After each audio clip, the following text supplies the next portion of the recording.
It is tough to be a giant with an old soul. That was my life as a 10-year-old boy in elementary school in the heart of Oak Cliff, a tall, husky kid that towered over his classmates. I was outgoing, I had plenty of friends, but I was introspective and I was keenly aware of my future.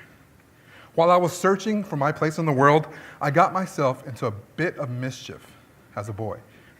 Nothing serious, but I was sent to the principal's office a few times, mostly for fighting.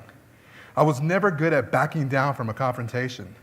I once fought the school bully when he was picking on one of my smaller friends. His parents thanked me personally for defending him. Still, rescuing me from the principal's office was tough on my mother, because she worries. Ay, mijo, ignore the bullies. Just turn and walk away, she would say. My parents knew I wasn't a troublemaker, but they were worried that I would always jump into the fray.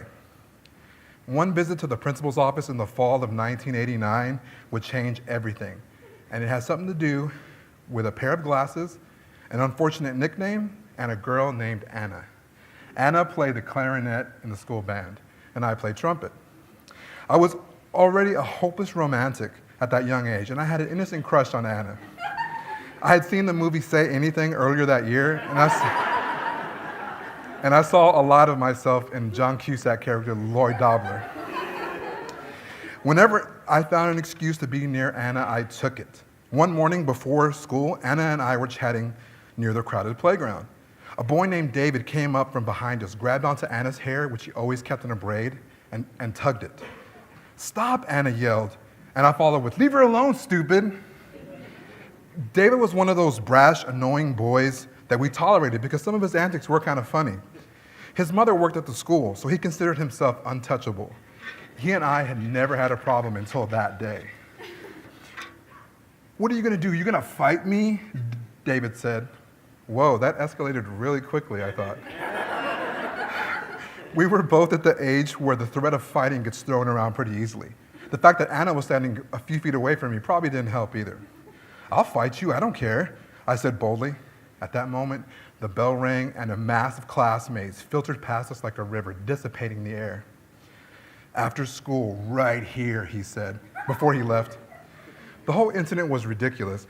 Anna didn't really seem to care that much by what David did. The entire thing would blow over by lunch, I was sure. But then I started hearing the rumors whispered in the corners of my 5th grade classroom. "Did you hear that Phillip is gonna fight David after school?" One of my friends, Nicholas, came up to me with a grin. "I heard you're gonna fight David under the slide." How do you even fight somebody under a slide?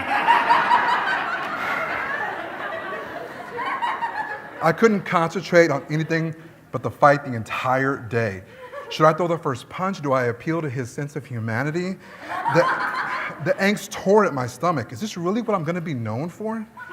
My Achilles heel reared its ugly head. I would not allow myself to turn and walk away. So I showed up after school near where Anna and I had been standing that morning. I had imagined a crowd of cheering fans. Instead, it was just me, David, and the tumbleweeds. So we walked up to each other. We stood eye to eye. My heartbeat thumped in my ears. David shoved me hard.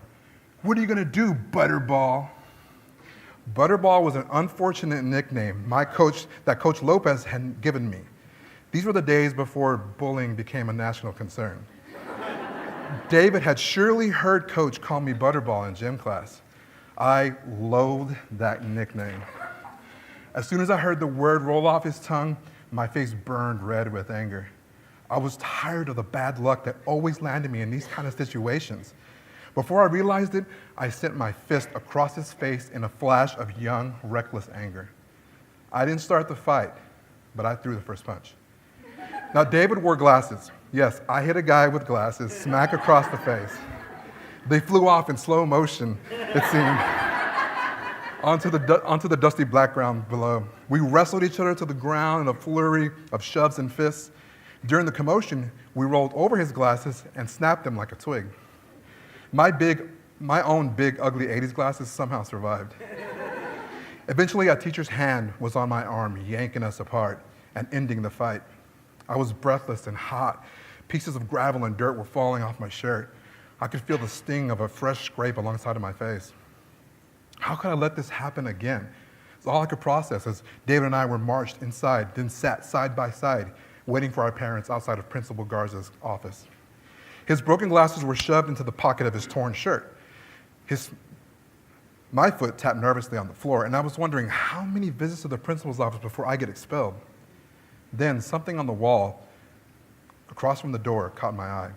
An essay pasted on a piece of black construction paper. This was no normal wall.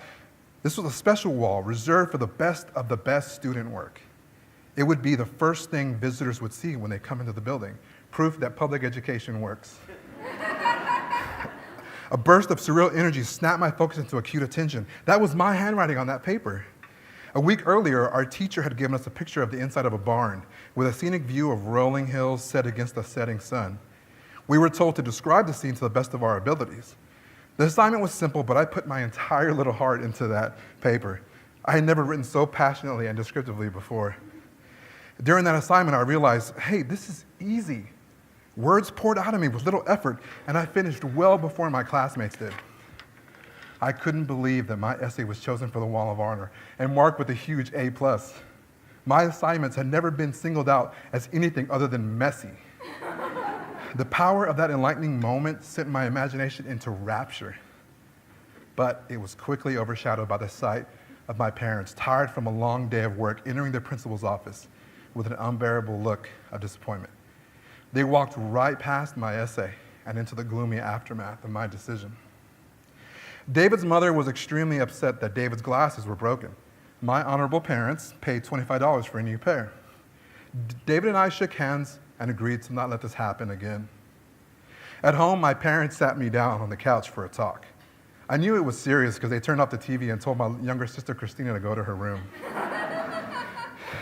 Phillip, we're not saying that the fight was your fault, but when are you going to learn to focus and not worry what other people say about you?